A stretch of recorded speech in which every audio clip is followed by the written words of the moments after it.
كان عليكم رقيبا يا أيها الذين آمنوا اتقوا الله وقولوا قولا سديدا يصلح لكم أعمالكم ويغفر لكم ذنوبكم ومن يطع الله ورسوله فقد فاز فوزا عظيما أما بعد فإن خير الحديث كتاب الله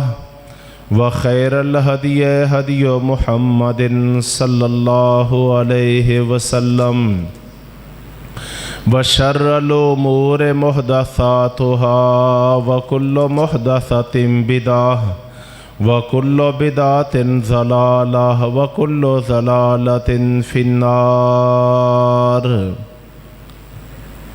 أعوذ بالله السميع العليم من الشيطان الرجيم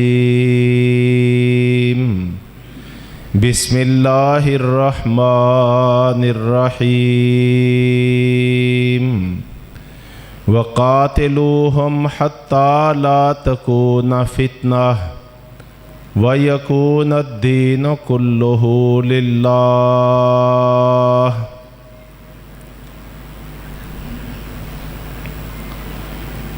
محترم بھائیو، میرے لیے یہ بہت بڑی سعادت ہے کہ آج اپنے محترم بھائی، بزرگ، عالم دین، داعیہ کتاب و سنہ قاری محمد اکبر اسد حفظہ اللہ تعالیٰ کے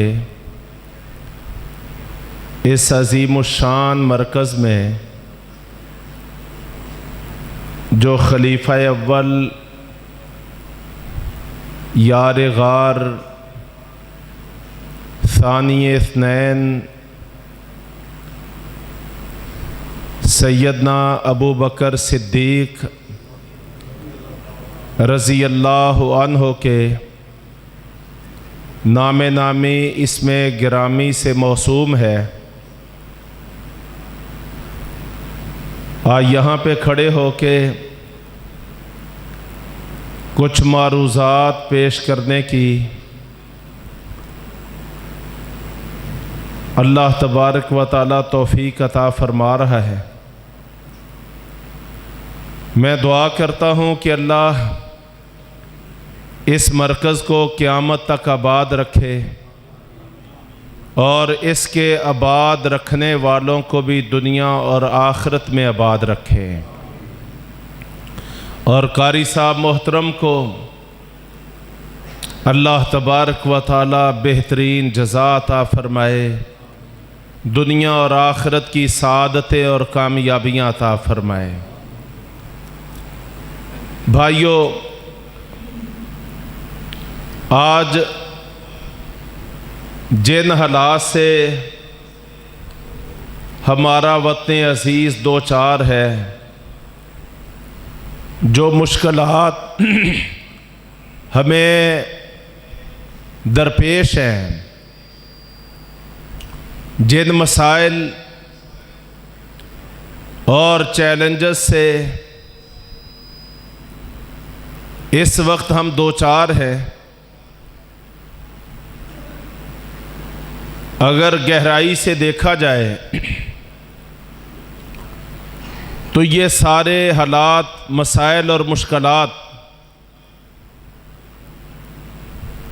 اس وقت بھی ریاست اسلامی کو، مسلمانوں کے معاشرے اور ملک کو درپیش تھے جب رسول محترم صلی اللہ علیہ وسلم اس دار فانی سے اپنے رب کی جناب میں تشریف لے جا رہے تھے۔ 63 سال کی عمر گزار کے جب آپ صلی اللہ علیہ وسلم کی وفات ہوئی ہے تو آپ دیکھ لیں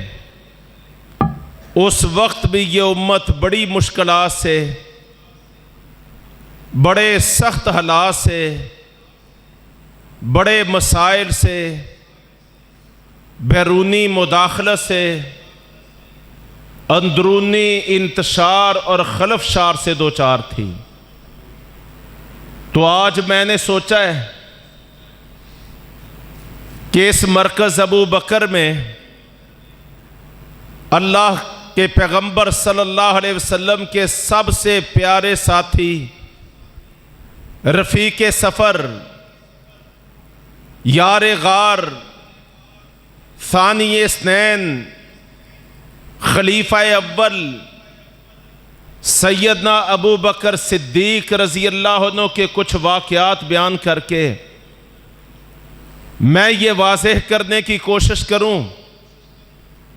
کہ آج کے سارے مسائل کا حل بھی، ساری مشکلات کا علاج بھی سیدنا ابو بکر صدیق رضی اللہ عنہ کی سیرت میں پنہاں ہے۔ ان کے کردار کو اجاگر کرنے کی ضرورت ہے۔ ابو بکر صدیق رضی اللہ عنہ جیسی سیرت و عمل اپنانے کی ضرورت ہے۔ آپ جانتے ہیں کہ نبی کریم صلی اللہ علیہ وسلم کی وفات کے ساتھ ہی پہلا مسئلہ یہ کھڑا ہو گیا تھا، اور کھڑا کرنے میں سیدنا فاروق اعظم رضی اللہ عنہ پیش تھے۔ مسئلہ کیا تھا کہ فاروق اعظم کہہ رہے تھے جو شخص یہ بات کرے گا کہ اللہ کے پیغمبر فوت ہو گئے، آپ کو موت آ گئی ہے، تو عمر کی تلوار اس کی گردن کو تن سے جدا کر دے گی۔ حالات ایسے ہیں، فاروق اعظم رضی اللہ عنہ کے سامنے کوئی شخص پار مارنے کی جرات نہیں کر رہا ہے۔ اسی اثناء میں سیدنا ابو بکر تشریف لاتے ہیں، آپ صلی اللہ علیہ وسلم کے چہرہ پر انوار کا بوسہ لیتے ہیں اور باہر جا کے لوگوں کے مجمع سے مخاطب ہوتے ہیں۔ آپ چیک کر رہے تھے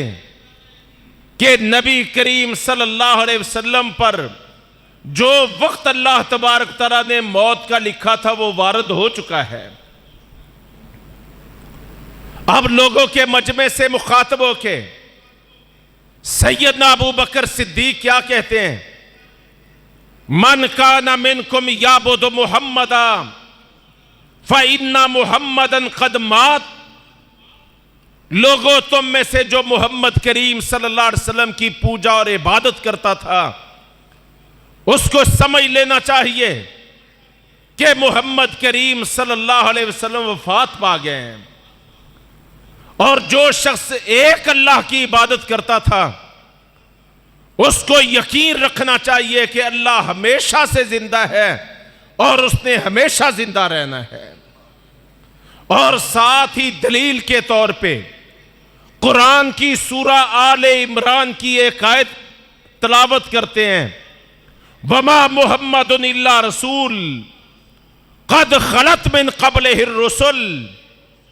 أَفَإِن مَاتَ أَوْ قُتِلَ انقلبتم علی اعقابکم۔ محمد کریم صلی اللہ علیہ وسلم تو اللہ کے رسول ہیں، ان سے پہلے بھی رسول آئے اور اپنی زندگی گزار کے اس دار فانی سے تشریف لے گئے۔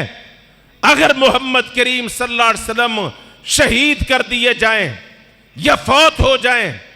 تو لوگوں کیا تم اپنی ایڑیوں کے بل پھر جاؤ گے؟ یہ آیت سیدنا ابو بکر صدیق پڑھتے ہیں۔ فاروق اعظم کا بیان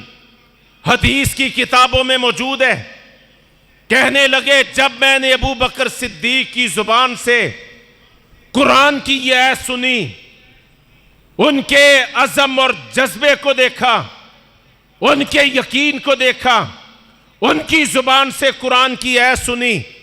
تو فاروق اعظم کہتے ہیں میرے ہاتھ کی گرپ ڈھیلی پڑ گئی، میرے قدموں سے زمین نکل گئی اور میں دھڑام سے زمین پر گر گیا، اور مجھے یقین ہو گیا کہ ابو بکر صدیق کی زبان صداقت بیان کر رہی ہے،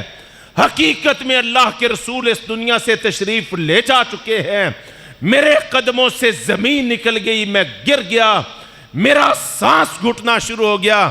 اور میرے وجود پہ کپ کپی طاری ہو گئی، اور اس وقت مجھے یقین ہوا کہ نہیں، اللہ کے پیغمبر صلی اللہ علیہ وسلم تو وفات پا چکے ہیں۔ کتنا بڑا مسئلہ تھا، کتنا نازک اور حساس مسئلہ تھا، لیکن ایک ابو بکر صدیق معاشرے میں کھڑے ہوتے ہیں اور اپنا ایمانی کردار پیش کرتے ہیں، حق کو بیان کرتے ہیں، اور فاروق اعظم سمیت سارے صحابہ کے معاشرے کا ذہن اور سوچ اس کو بدل کے رکھ دیتے ہیں۔ یہ ابو بکر صدیق کا کردار ہے۔ ابھی یہ ماجرا مکمل ہوا تھا کہ ادھر سے اطلاع ملتی ہے کہ انصار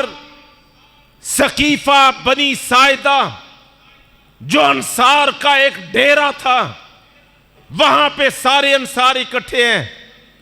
اور فیصلہ کر رہے ہیں کہ اللہ کے پیغمبر صلی اللہ علیہ وسلم کے بعد ہم نے آپ کا خلیفہ کس کو مقرر کرنا ہے، اور بڑے زبردست دلائل پیش کر رہے ہیں۔ ابو بکر صدیق، فاروق اعظم، ابو عبیدہ ابن الجراح، رسول اللہ صلی اللہ علیہ وسلم کے یہ تین مہاجر صحابہ یہاں مسجد نبوی سے چلتے ہیں، ثقیفہ بنی ساعدہ میں پہنچتے ہیں، دیکھتے ہیں کہ بڑے بڑے مقررین وہاں پہ تقریریں کر رہے ہیں، بڑے زبردست دلائل دیے جا رہے ہیں، اور یہ واضح کیا جا رہا ہے کہ آپ صلی اللہ علیہ وسلم کے بعد خلافت کا سب سے زیادہ حقدار اگر کوئی ہو سکتے ہیں تو وہ انصار ہو سکتے ہیں۔ ابو بکر صدیق آگے بڑھے، فرمانے لگے اے نبی کے انصار ساتھیوں، مددگار بھائیوں، ہم نے تمہاری ساری باتیں اور دلائل سن لیے، کیا وقت دو گے، کیا موقع دو گے کہ میں بھی کچھ معروضات پیش کروں؟ انصار کہنے لگے آپ فرمائیے آپ کیا کہتے ہیں۔ ابو بکر صدیق بڑے حلیم الطبع تھے، بڑے نرم مزاج تھے، بڑے اپنے ساتھیوں کا عزت احترام اکرام کرنے والے تھے، الفاظ کا چناؤ بڑا زبردست کرتے تھے۔ فرمانے لگے کہ دیکھو میں لمبی بات نہیں کرتا، میں تمہارے سامنے اللہ کے رسول کا ایک فرمان پیش کرنے لگا ہوں۔ آپ نے فرمایا تھا الائمۃ من القریش، میرے دنیا سے چلے جانے کے بعد جو میرے خلیفہ ہوں گے، امت کے امام ہوں گے، ان کی سیاست و قیادت کو سنبھالنے والے ہوں گے،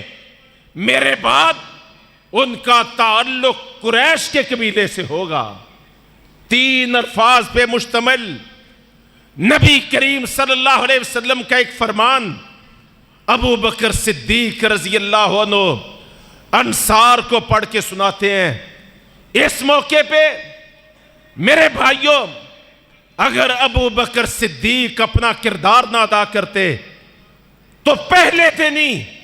نبی کریم صلی اللہ علیہ وسلم کی ابھی تدفین بھی نہیں ہوئی تھی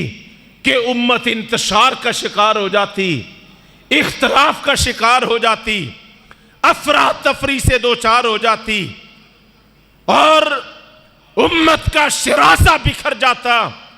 اس نازک اور حساس موقع پہ ابو بکر صدیق رضی اللہ عنہ نے بغیر کسی خوف اور ملامت کے نبی کریم صلی اللہ علیہ وسلم کا ایک فرمان پیش کر کے امت کے اتحاد کی ایسی بنیاد رکھ دی کہ آج 1450 سال گزرنے کے بعد بھی یہ امت قائم بھی ہے، اور اس وقت بھی مشرق و مغرب میں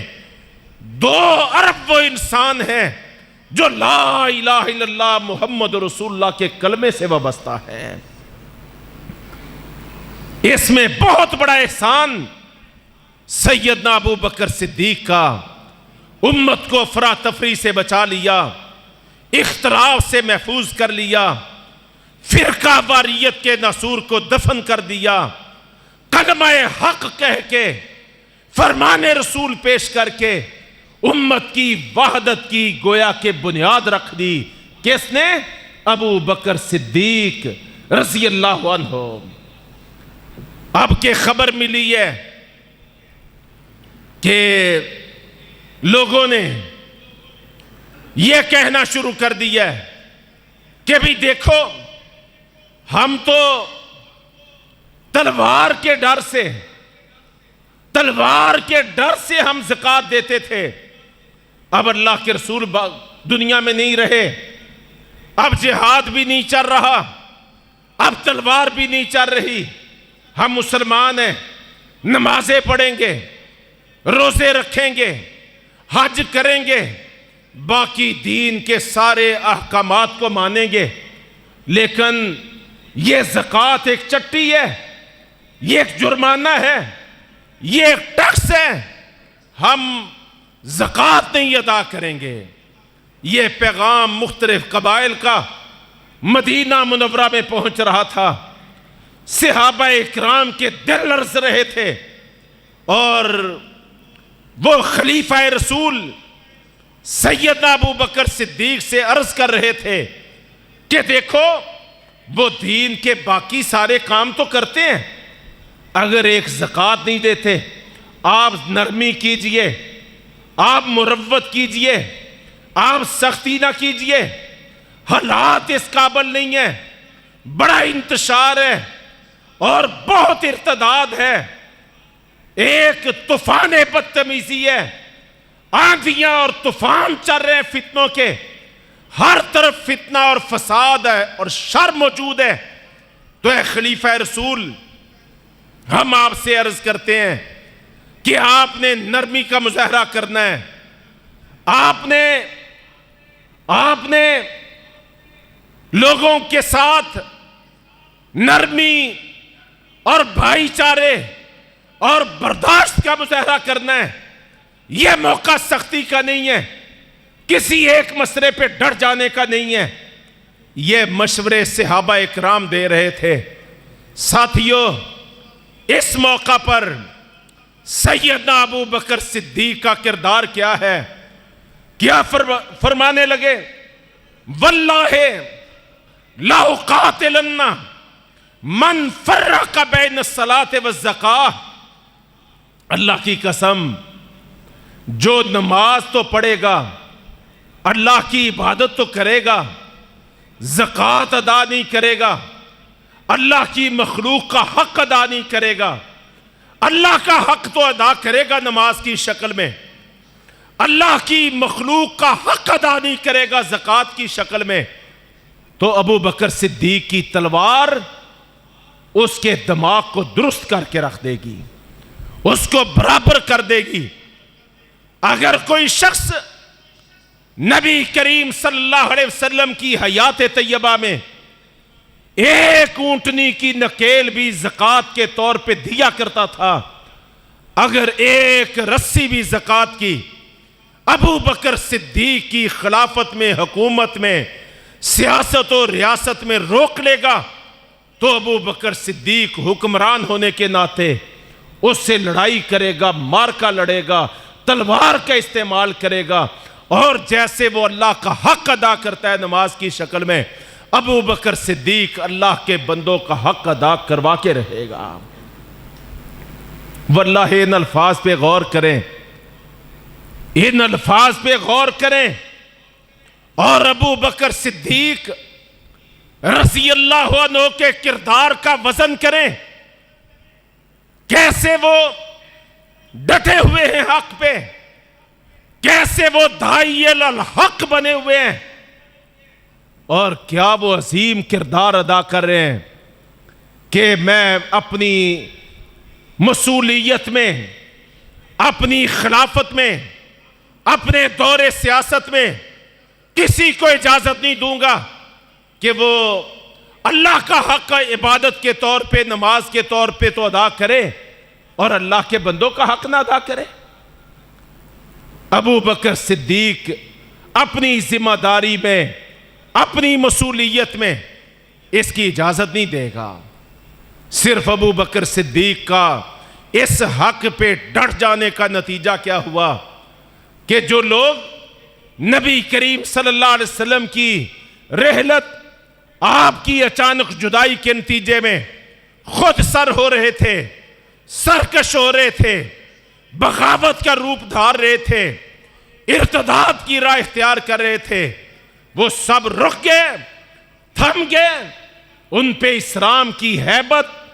اور رعب وہ برپا ہو گیا، اور وہ جیسے نماز ادا کرتے تھے ایسے ہی پھر سے زکوٰۃ بھی ادا کرنے والے بن گئے۔ یہ ابو بکر صدیق رضی اللہ عنہ کا وہ عظیم الشان کردار ہے جس نے معاشرے کی اصلاح کا، امت کی وحدت کا، دین پہ ان کے قیام کا اہتمام کر دیا۔ ابو بکر صدیق کی جرأت و بے باکی نے، ان کی شجاعت و بصالت نے۔ اور اب اطلاعات پہ اطلاعات آ رہی ہیں کہ جناب فلاں بھی مرتد ہو گیا ہے، فلاں نے بھی دین سے انحراف کر دیا ہے، فلاں طرف مدعیان نبوت، انہوں نے نبوت کے دعوے کر دیے ہیں۔ تو یہ ابو بکر صدیق تھے ساتھیوں، اس امت کے سب سے بڑے امام تھے، امتوں میں سے سب سے افضل ترین ابو بکر صدیق رضی اللہ عنہ اعلان کرتے ہیں کہ لشکر اسامہ کو فوری روانہ کرنا ہے، بلا تاخیر روانہ کرنا ہے۔ صحابہ نے اور خاص طور پہ فاروق اعظم رضی اللہ عنہ فرمانے لگے، عرض کرنے لگے کہ خلیفہ رسول آپ دیکھ رہے ہیں کہ کس قدر فتنے ہیں، کس قدر فساد کی شکل ہے، افراتفری ہے، انتشار ہے۔ ہم آپ سے یہ نہیں کہتے کہ آپ لشکر اسامہ کو ہمیشہ کے لیے روک دیں، ہم کہتے ہیں صرف ترتیب لگا لیں، پہلے اندرونی طور پہ استحکام کر لیں اور امور خلافت و ریاست کو اپنے کنٹرول میں کر لیں۔ جب اندرونی نظم و نسق آپ قائم کرنے میں کامیاب ہو جائیں تو آپ لشکر اسامہ کو روانہ کر دیں، بس ترتیب لگا لیں۔ ابو بکر صدیق رضی اللہ عنہ کیا فرمانے لگے؟ فاروق اعظم کو جاہلیت میں بڑا شیر ہوتا تھا اور اسلام میں آ کے بزدلی کی باتیں کرتا ہے،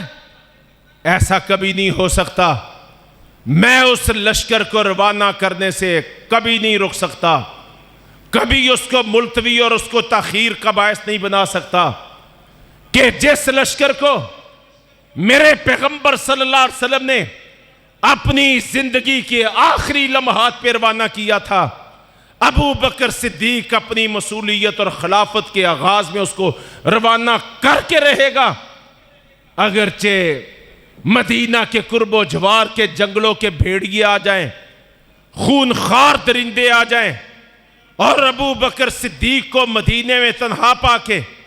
یہ اس کی بوٹی بوٹی نوچ لیں، ہڈیاں بھی نوچ کے لے جائیں، میں اپنے ٹکڑے ٹکڑے کروا لینا تو برداشت کر سکتا ہوں، لیکن میں لشکر اسامہ کو روانہ کرنے سے باز نہیں آ سکتا۔ ساتھیوں، یہ 4 ثبوت میں نے آپ کے سامنے پیش کیے، وفات نبوی سے متصل بعد، اور 4 ثبوت پیش کر کے میں ایک بات واضح کرنا چاہتا ہوں، آپ نے میرے الفاظ پہ غور کرنا ہے۔ سارے معاشرے میں افراتفری میں، انتشار میں، اندرونی خلفشار میں، بیرونی مداخلت میں، مدعیان نبوت کے فتنے، منکرین زکوٰۃ کے فتنے، سرکشی اور ارتداد کے فتنے، میرے محترم بھائیوں، فتنے ہی فتنے، فساد ہی فساد، اسلامی خلافت عدم استحکام سے دوچار ہے۔ ان حالات میں صرف ایک فرد کھڑا ہوتا ہے اور وہ حق پہ قائم ہوتا ہے، حق پہ ڈٹ جاتا ہے، ملامت کرو کی ملامت کی کوئی پرواہ نہیں کرتا، ڈٹ گئے، کھڑے ہو گئے، ان کے پائے استقامت میں کوئی لغزش نہیں آئی۔ یہ تو 4 حوالے میں نے آپ کے سامنے پیش کیے، مسیلمہ کذاب کا کیسے قلع قمع کیا، اور اس انداز کے اور جتنے بھی فتنے تھے کس انداز میں ان کو روندا، یرموک کا مارکا کیسے سر کیا، عراق کو کیسے فتح کیا۔ 20 دلائل اس بات کے ہیں کہ ان مشکل حالات میں ایک شخص نے اپنا مومنانہ کردار ادا کیا ہے، مرد مجاہد، مرد مومن کا کردار ادا کیا ہے، اور نام ان کا ابو بکر صدیق ہے رضی اللہ عنہ۔ اور موقع ان کو صرف 2 سال کا ملا ہے، 2 سال کا۔ جاؤ تاریخ پڑھ کے دیکھو، تاریخ کے مد و جزر کو کھنگال کے دیکھو، چونیا کے لوگوں، آپ کو پتا چلے گا کہ ایک شخص نے پورے نظام ریاست و سلطنت کو سیدھی پٹری پہ، لائن پہ، ٹریک چڑھا دیا تھا۔ 2 سال کے اندر اندر سارے فتنوں کی سرکوبی ہو گئی تھی، ساری سازشوں کا قلع قمع ہو گیا تھا، کوئی شر فتنہ باقی نہیں رہا تھا، امت متحد بھی ہو گئی تھی، یہ اپنے قدموں پہ کھڑے بھی ہو گئے تھے،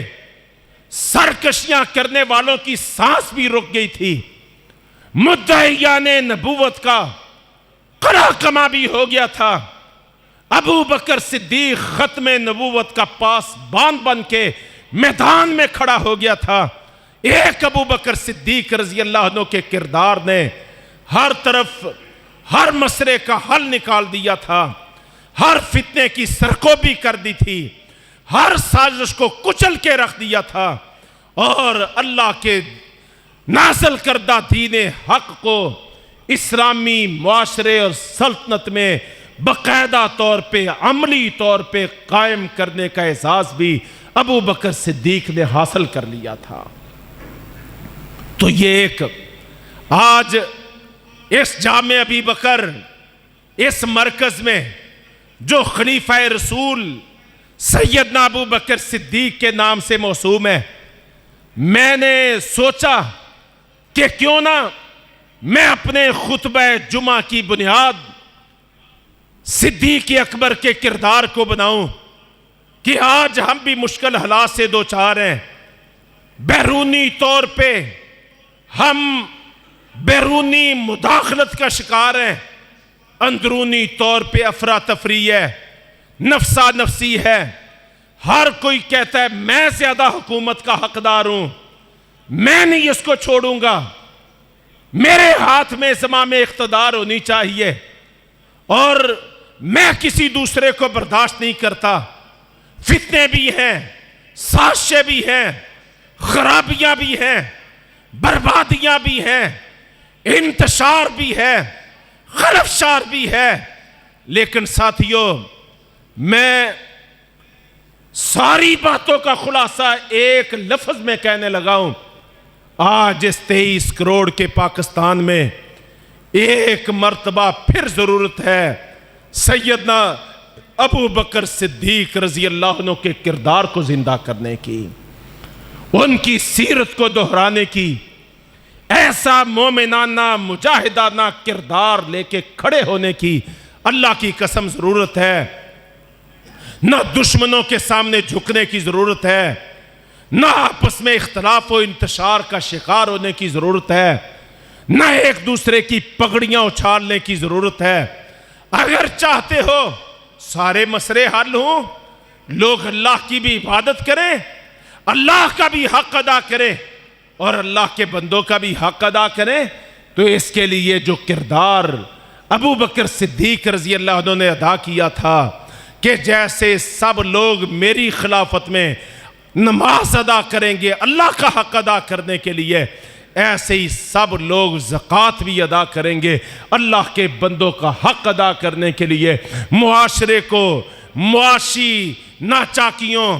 اور معاشی اونچ نیچ سے بچانے کے لیے، طبقاتی کشمکش سے نکالنے کے لیے، اور امیر تو امیر سے امیر تر ہوتے جائیں اور غریب غریب سے غریب تر ہوتے جائیں، ابو بکر صدیق کا وجود یہ ہرگز برداشت نہیں کرے گا۔ تو آج بھی قرآن وہی ہے، نبی کریم صلی اللہ علیہ وسلم کے فرامین وہی ہیں، حالات بھی اسی طرح کے ہیں، معاملات بھی اسی طرح کے ہیں، تو ضرورت کس بات کی ہے؟ صرف ابو بکر صدیق کا کردار نبھانے کی ضرورت ہے۔ آج کے خطبہ جمعہ کا خلاصہ بس یہ ایک بات ہے، اس کو سمجھ لیجئے، اس کو پلے باندھ لیجئے، اور جن حالات سے بھی ہم دو چار ہیں ان سارے حالات کا علاج ہو جائے گا اگر کچھ لوگ ابو بکر صدیق کا کردار نبھانے والے بن جائیں۔ ہم تو اللہ کے فضل و کرم سے یہ طے کر کے آئے ہیں اس سیاست کے میدان میں، اور حضرات انبیاء کے بعد یہ خلفائے راشدین سیدنا ابو بکر صدیق، سیدنا فاروق اعظم، سیدنا عثمان غنی اور سیدنا علی مرتضیٰ فاتح خیبر، انبیاء علیہم السلام کے بعد یہ نبی کریم صلی اللہ علیہ وسلم کے سب سے پیارے، سب سے عظمت والے،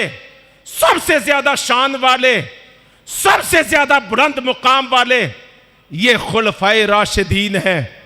ہم تو یہ عزم کر کے آئے ہیں کہ انشاءاللہ اس لا الہ الا اللہ کے پاکستان میں ان خلفائے راشدین کی سیرت و کردار کو انشاءاللہ اجاگر کریں گے، لوگوں کو کہیں گے، ان کو اپیل کریں گے کہ دائیں بائیں نہ دیکھو، ادھر ادھر نہ دیکھو، آپس میں ایک دوسرے پہ تبرہ بازی نہ کرو، جو ہو گیا مزہ ما مزہ، جو گزر گیا، آؤ ہم مستقبل کو تعمیر کریں، ہم اپنے حال پہ رحم کریں، ہم آئندہ کے لیے مضبوط بنیادوں پہ کھڑے ہو جائیں، ہم حق کا پرچم تھام لیں، ہم حق کے ساتھ کھڑے ہو جائیں۔ اور اللہ کے پیغمبر صلی اللہ علیہ وسلم نے اپنے بعد ان چاروں خلفائے راشدین کے حق اور صداقت، راہ ہدایت اور راہ صدق پہ قائم ہونے کی زبان نبوت سے آپ صلی اللہ علیہ وسلم نے گواہی پیش کی ہے۔ تو ابو بکر صدیق کی صداقت کو تھام لیں، فاروق اعظم کی عدالت کو تھام لیں، عثمان غنی رضی اللہ عنہ کی سخاوت کو پکڑ لیں، علی مرتضیٰ رضی اللہ عنہ کی شجاعت کو حاصل کر لیں۔ صداقت، عدالت، سخاوت، شجاعت، یہ چار عناصر ترکیبی مجتمع ہو جائیں، اللہ کی قسم کھا کے کہتا ہوں کہ آج بھی امن کا دور واپس پلٹ آئے گا، آشتی کا دور واپس آ جائے گا، ہر طرف معاشی استحکام پیدا ہو جائے گا، اس لیے کہ ان خلفائے راشدین کی سیرتوں میں وہ نقوش اور طرز زندگی موجود ہے جو آج بھی ہمارے لیے رہنما کی حیثیت رکھتا ہے۔ میں نے حدیث کی کتابوں میں پڑھا، جب ابو بکر صدیق رضی اللہ عنہ اس دنیا سے تشریف لے جا رہے تھے، اپنی لخت جگر سیدہ عائشہ رضی اللہ عنہ کو فرمانے لگے، بیٹا جانتے ہو آج کون سا دن ہے؟ عرض کیا ابا جی آج سوموار کا دن ہے۔ جانتے ہو مہینہ کون سا ہے؟ عرض کیا ربیع الاول کا مہینہ ہے۔ تمہیں پتہ ہے میری عمر کتنی ہو گئی؟ ابا جی 63 سال ہو گئی۔ فرمانے لگے بیٹا سوموار کا دن تھا، ربیع الاول کا مہینہ تھا، 63 سال کی عمر تھی جب نبی محترم صلی اللہ علیہ وسلم اس دنیا سے تشریف لے گئے تھے۔ آج مجھے بھی امید ہے کہ آج کا دن دنیا میں شاید میرا آخری دن ہو۔ میں تجھے کچھ نصیحتیں کرتا ہوں، غور کرنا ساتھیو، ہمارے مسائل کا حل کیا ہے۔ فرمانے لگے بیٹا نصیحت کرتا ہوں۔ پہلی نصیحت یہ ہے کہ جب مجھے حکمران مقرر کیا گیا تھا، میں نے مسلمانوں کے بیت المال سے 3 چیزیں لی تھیں، 3 چیزیں بیت المال سے لی تھیں۔ ایک چادر لی تھی سردی اور گرمی اور موسم کی شدت سے بچنے کے لیے، ایک پیالہ لیا تھا، پیالہ دودھ یا پانی کے استعمال کے لیے، ایک زمیل خادم لیا تھا ساتھ نبھانے کے لیے، رفیق سفر بننے کے لیے۔ 3 چیزیں لی تھی بیت المال کی۔ بیٹا جو ہی میری آنکھ بند ہو تو یہ میری ذاتی چیزیں نہیں ہوں گی، آپ نے ان 3 چیزوں کو میری آنکھ بند ہونے کے فوری بعد ان کو عمر بن خطاب کے حوالے کر دینا ہے۔ میں نہیں چاہتا کہ میرے اوپر مسلمانوں کی امانتوں کا کوئی بوجھ ہو اور میں اس حالت میں اپنے اللہ کے دربار میں جاؤں۔ یہ ہے ابو بکر صدیق، یہ ہے ان کا کردار۔ اور دوسری فرمانے لگے بیٹا ایک اور نصیحت عائشہ میں تجھے کرتا ہوں، یہ سامنے والی الماری کھولو۔ فرمایا وہ دیکھو یہ ایک چادر پڑی ہے، یہ چادر ایک مدت سے میں نے اس کو دھو کے اس کو تہ کر کے رکھا ہوا ہے، اور میں آپ کو وصیت کرتا ہوں اگرچہ یہ پرانی چادر ہے، اگرچہ یہ بوسیدہ چادر ہے، لیکن آپ کو وصیت ہے کہ جب میں فوت ہو جاؤں تو اس چادر میں مجھے کفن پہنانا ہے۔ سیدہ عائشہ رضی اللہ عنہ کی آنکھوں سے آنسو چھلک پڑے، عرض کرنے لگی کہ ابا جی کیا ہم اتنی بھی طاقت نہیں رکھتے کہ آپ کو نئی چادروں میں کفن پہنائیں؟ کیا فرمایا تھا ابو بکر صدیق نے؟ کہنے لگے بیٹا یہ نئی چادریں تو زندوں کے لیے ہوتی ہیں، یہ جو کفن بنتی ہیں ان چادروں نے تو خون اور پیپ کا شکار ہونا ہوتا ہے، تو مردوں کو نئی چادروں کی کیا ضرورت ہے؟ بس میں آپ کو نصیحت کرتا ہوں کہ مجھے اس پرانی بوسیدہ لیکن دھلی ہوئی اس چادر میں مجھے آپ نے کفن پہنانا ہے۔ یہ ہے ابو بکر صدیق۔ ہم کیوں نہ کہیں کہ آج حالات کا بہت بڑا انحصار ان جیسے کردار کو اجاگر کرنے میں ہے۔ ابو بکر صدیق کا کردار، اور یہ فاروق اعظم ہے رضی اللہ عنہ۔ ابو لولو مجوسی بدبخت نے خنجر کے وار کیے، زخمی ہو گئے، اور یہ یقین ہو گیا کہ اب یہ اس دنیا میں مہمان ہے، تو اپنے بیٹے عبداللہ بن عمر کو بلاتے ہیں اور فرماتے ہیں بیٹا جاؤ ذرا بیت المال میں جاؤ اور چیک کر کے آؤ کہ بیت المال میں میرے ذمے کوئی واجب الادا قرض تو موجود نہیں ہے۔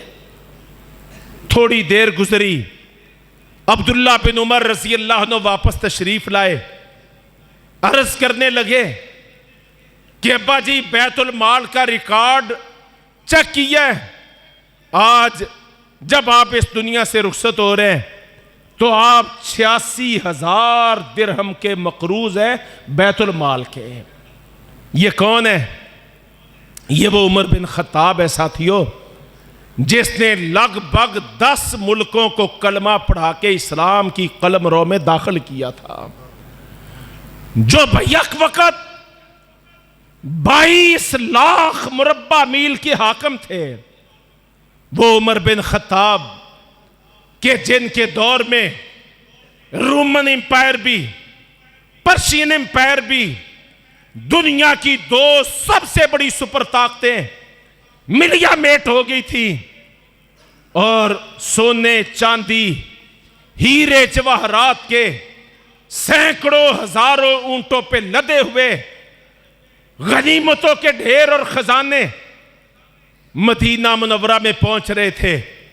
اور مدینہ میں کوئی چوک چوراہا اور سین ایسا نہیں تھا جہاں سونے چاندی ہیرے جواہرات کے ڈھیر نہ لگ رہے ہوں۔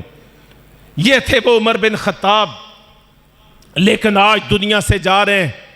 صحیح بخاری کے الفاظ ہیں، عبداللہ بن عمر ان کے بیٹے کہتے ہیں، جب میں نے بیت المال کا رجسٹر چیک کیا تو میرے ابا جی بیت المال کے، مسلمانوں کے بیت المال کے 86,000 درہم کے مقروض تھے، اور وہ وصیت کر رہے تھے مجھے کہ بیٹا یہ قرض ادا کرنے کی ذمہ داری تو نے اپنے ذمہ لینی ہے۔ یہ ہے وہ کردار۔ آج پاکستان جو لا الہ الا اللہ کے کلمے کی بنیاد پہ مارز وجود میں آیا، واللہ اس کردار کو کھڑا کرنے کی ضرورت ہے، اس کو نبھانے کی ضرورت ہے، اس کو اجاگر کرنے کی ضرورت ہے۔ فتنوں کی سرکوبی ہو جائے گی، سازشیں ختم ہو جائیں گی اگر یہ کردار کے ہر حقدار کو اس کا حق اس کی دہلیز پر ملے۔ تو مجھے بتاؤ، یہ خودکشیوں کا رجحان، یہ چوریوں ڈکیتیوں کا رجحان، یہ مار دھاڑ، یہ جیلیں بھری پڑی ہیں، یہ تھانے اٹے پڑے ہیں، کیا یہ باقی رہے گا؟ اگر حقدار کو اس کا حق اس کی دہلیز پہ ملے، اور رات کے وقت گپ اندھیرے میں عوام ٹھاٹ سے سو رہے ہوں، اور حکمران جو ہے وہ گلیوں بازاروں کا گشت کرنے پہ لگے ہوئے ہوں، ان کو یہ فکر نیند نہ لینے دیتی ہو کہ کہیں میری مسئولیت میں، کہیں میری ذمہ داری میں کوئی ایک شخص بھی بھوکا رہ گیا، مسئلے مصیبت اور کسی یعنی ازمائش سے دوچار رہ گیا تو میں اپنے رب کو منہ کیا دکھاؤں گا؟ تو ہم تو اس کردار کو اجاگر کرنے، سیاست میں، پاکستان کے نظام سیاست میں حضرات انبیاء اور حضرات خلفائے راشدین کے اس سنہرے کردار کو اجاگر کرنے کے لیے ہم کھڑے ہوئے ہیں۔ گناہگار ہیں، سیاہکار ہیں، بڑے کمزور ہیں، نحیف و ناتمام ہیں، لیکن ہمارا ماضی بڑا شاندار ہے، ہماری تاریخ بڑی تابناک ہے، ہمارے ہیروز بڑے لاجواب ہیں۔ ہم نے ان کی بنیاد پہ یہ قوتیں ہیں، جو اخلاقی اقدار ہیں، یہ جو اللہ رب کریم نے ہمیں عطا فرمائی ہیں۔ ہم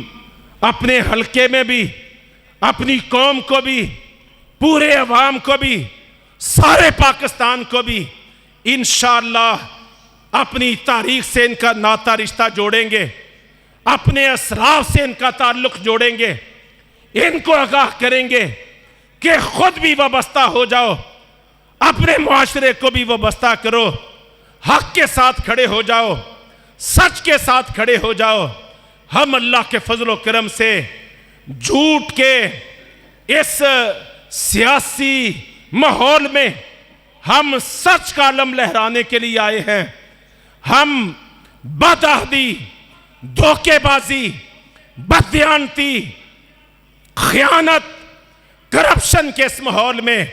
خلفائے راشدین کا کردار وہ نبھانے کے لیے آئے ہیں۔ ہم افراتفری، انتشار، گالی گلوچ، تبرہ بازی، پگڑیاں اچھالنا، کپڑے اتارنا، آپ دیکھیں گے ہم اپنے کردار کو ان ساری علیشوں سے بچا کے لوگوں کو کہیں گے کہ ہمارے رب کا قرآن کیا کہتا ہے، ہمارے نبی کریم صلی اللہ علیہ وسلم کی سیرت کیا ہے، آپ صلی اللہ علیہ وسلم نے جزیرۃ العرب میں کیسی حکومت کی تھی، آپ نے کیسا نظام قائم کیا تھا، آپ کے صحابہ نے کیا کردار ادا کیا تھا، ہم انشاءاللہ اس نفسا نفسی کے ماحول میں اور اس نفرتوں اور عصبیتوں کے ماحول میں ہم قرآن کو سیاسیات کی سب سے بڑی کتاب سمجھتے ہیں۔ وہ لوگ بہت غلط ہیں، وہ بڑے جھوٹے ہیں کہ جنہوں نے قرآن کو ایک تبرک کی کتاب تو سمجھ لیا ہے لیکن سیاسیات کی رہنما کتاب نہیں سمجھا۔ وہ لوگ بہت غلط راستے پر ہیں جو نبی کریم صلی اللہ علیہ وسلم کو ایک مذہبی پیشوا تو سمجھتے ہیں، نماز کا امام تو سمجھتے ہیں، حج کا امام تو سمجھتے ہیں، لیکن سیاسیات کا امام نہیں سمجھتے۔ وہ لوگ بڑے دھوکے میں ہیں، بڑی غلط فہمی کا شکار ہیں۔ ہم انشاءاللہ ان غلط فہمیوں کو دور کر کے قرآن کو دوبارہ، جیسے قرآن عقیدے کی کتاب ہے، عقائد کی، معاملات کی کتاب ہے، معاشیات کی کتاب ہے اور معاشرت کی کتاب ہے، آخرت کے احوال پہ رہنمائی کرنے والی کتاب ہے، ماں کے پیٹ سے پیدا ہو کے جنتوں میں داخلے تک رہنمائی کرنے والی کتاب ہے، ایسے ہی قرآن سیاسیات کی بھی جامع ترین اور رہنما کتاب ہے۔ تو انشاءاللہ یہ ہمارا موقف ہے۔ اس حلقہ پی پی 178 میں ہم کھڑے ہوئے ہیں۔ الیکشن 14 مئی کو ہو جائے یا آگے پیچھے ہو جائے، ہمیں اس سے کوئی سروکار نہیں ہے۔ ہم تو کھڑے ہوئے ہیں، ہمارا سب سے بڑا ہدف اور ٹارگٹ خاص طور پہ پہلی ترجیح کے طور پہ اس حلقے کے عوام کو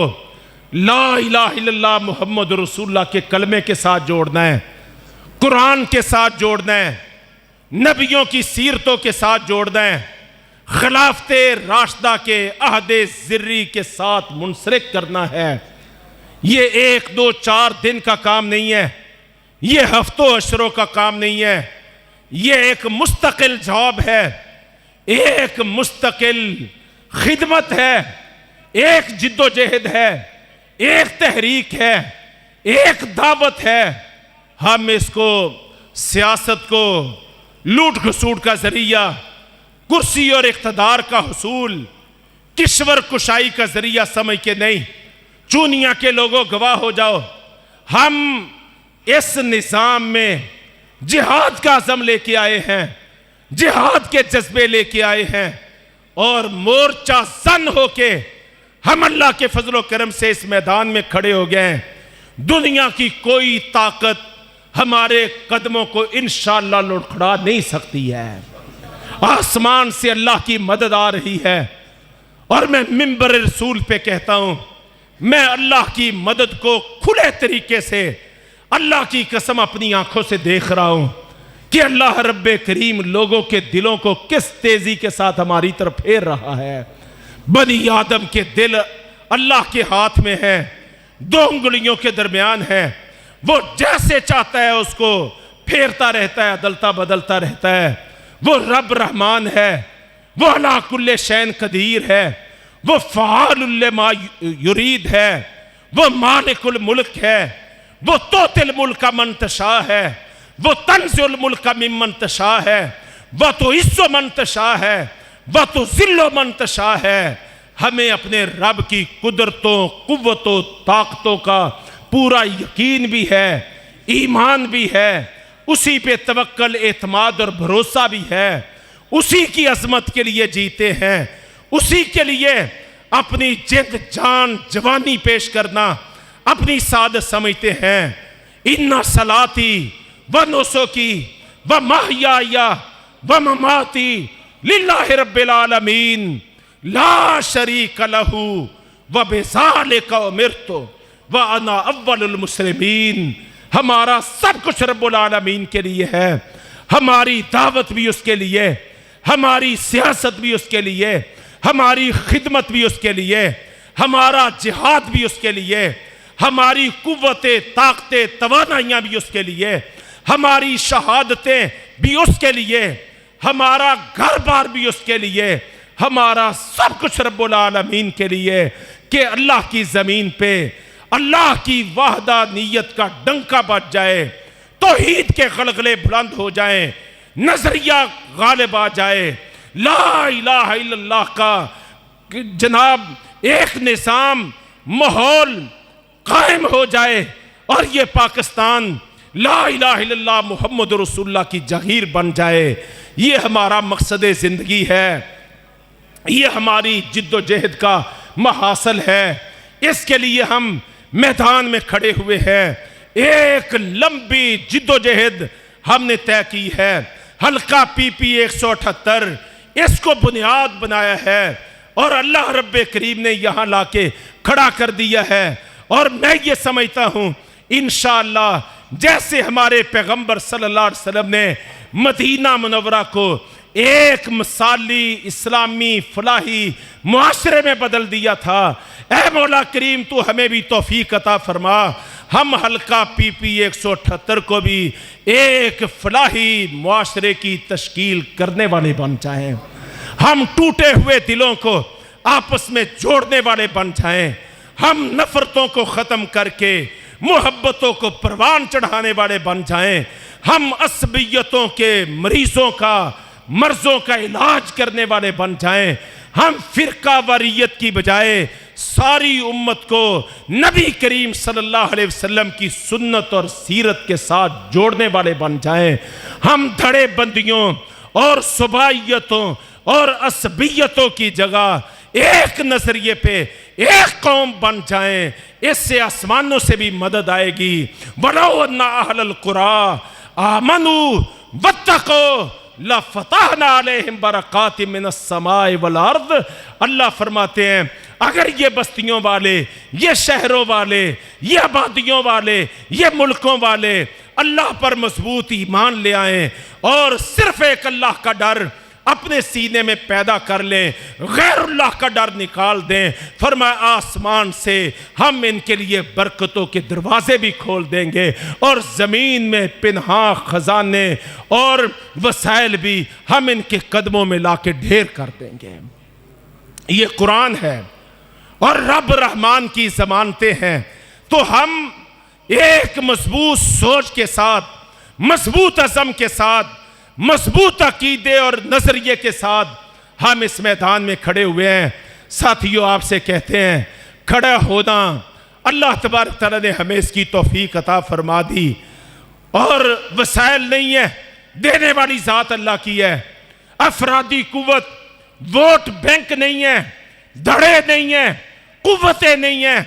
رب کے سہارے کھڑے ہو گئے ہیں۔ اللہ انشاءاللہ ووٹ سے بھی مالا مال کرے گا، سپورٹ بھی عطا فرمائے گا، حمایتی بھی کھڑے کرے گا، معاون و مددگار بھی کھڑے کرے گا۔ وہ اللہ جس نے انصار مہاجرین کی شکل میں اپنے نبی کی مدد کی تھی، وہ اللہ آج بھی انصار بھی پیدا کرے گا، مددگار بھی پیدا کرے گا۔ ہم اس کے سہارے جیتے ہیں، جو اس کا ہو جائے اللہ تبارک تعالیٰ سب کو ان کا کر دیتا ہے، یہ اس کا وعدہ ہے۔ آپ بھائیوں سے درخواست ہے،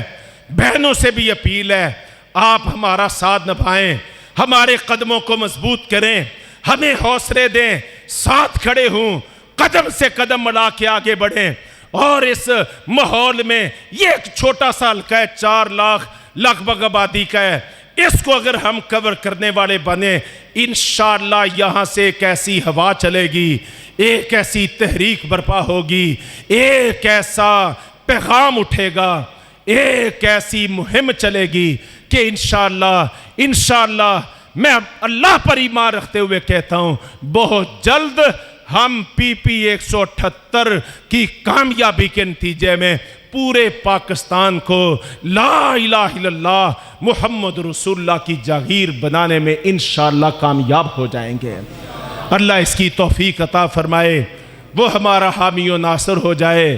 ہمیں ابو بکر صدیق کا، فاروق اعظم کا، عثمان غنی کا، علی مرتضیٰ رضی اللہ عنہم کا کردار نبھانے کی توفیق عطا فرمائے، اور حق کے لیے ایک دوسرے کا معاون اور مددگار بننے کی توفیق عطا فرمائے۔ اور وہ رب تعالی ہمارا حامی و ناصر ہو جائے۔ اقول قولی ھذا استغفر اللہ لی و لکم۔